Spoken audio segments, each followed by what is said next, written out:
दोस्तों, हम सबको पता है कि महाभारत पांडवों और कौरवों के बीच युद्ध की कहानी है, जिसका अंत कौरवों की कुल का खत्म होने पर होता है।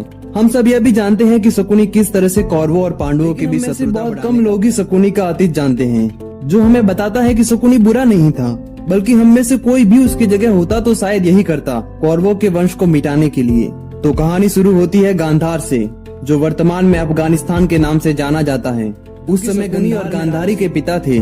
राजा सुबल के 100 पुत्र थे और एक पुत्री। शकुनी सभी भाइयों में सबसे छोटा था। एक दिन राजा सुबल को पता चला कि उनकी पुत्री मांगलिक है। मंगल दोष होने के कारण उसका पहला पति जीवित नहीं रह पाएगा।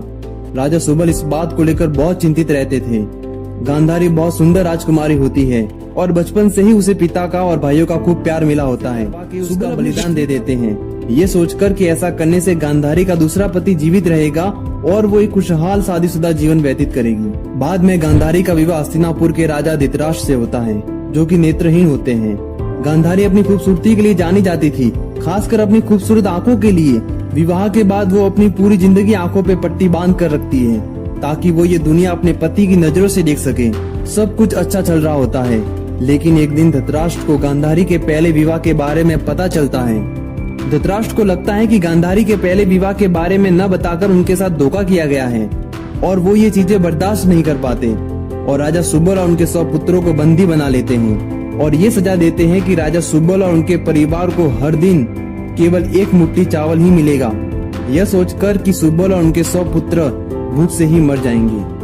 राजा सुबल समझ जाते हैं कि एक मुट्ठी चावल से 101 लोगों की भूख तो नहीं मिटेगी, लेकिन एक मुट्ठी चावल किसी एक व्यक्ति को तो जीवित रख ही सकता है। लेकिन वो कौन होगा, ये पता लगाने के लिए अपने पुत्रों की एक परीक्षा लेते हैं।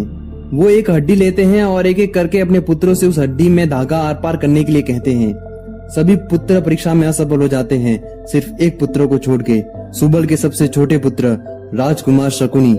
जब राजकुमार शकुनी की बारी आती है तो वो धागे के एक सिरे पे चावल रख देते हैं और दूसरे सिरे पे चींटियां, जो हड्डी से होते हुए गुजरती हैं और धागे को हड्डी के दूसरे सिरे पर ले जाती हैं।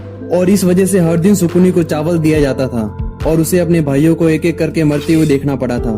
राजा सुबल की जब मृत्यु होने वाली थी तो वो धृतराष्ट्र से प्रार्थना करते हैं कि राजकुमार शकुनी को छोड़ दे, और धृतराष्ट्र ऐसा करते भी हैं। ये कहा जाता है कि शकुनी के पिता ने ही शकुनी की टांग पे मार के उसे लंगड़ा बना दिया था।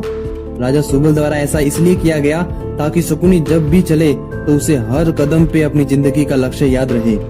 यह भी कहा जाता है कि सुबल को काले जादू का ज्ञान था और उन्होंने शकुनी को अपनी हड्डियों से पासा बनाने को कहा था, जो हमेशा शकुनी की बात माने। सुबल के 100 पुत्र थे और एक पुत्री, और कुछ सालों के बाद ठीक उसी तरह धृतराष्ट्र के भी 100 पुत्र हुए, जिनमें से दुर्योधन सबसे बड़ा था और एक पुत्री दुशाला भी थी। शकुनी निश्चय करता है कि धृतराष्ट्र का एक भी पुत्र जीवित नहीं बचेगा, और अंत में हम सबको पता है कि क्या होता है। धृतराष्ट्र का एक भी पुत्र जीवित नहीं बचता, यहाँ तक कि दुशाला का पति भी महाभारत के युद्ध में मारा जाता है। शकुनी ने जो घोर अपराध किए वो बदले नहीं जा सकते।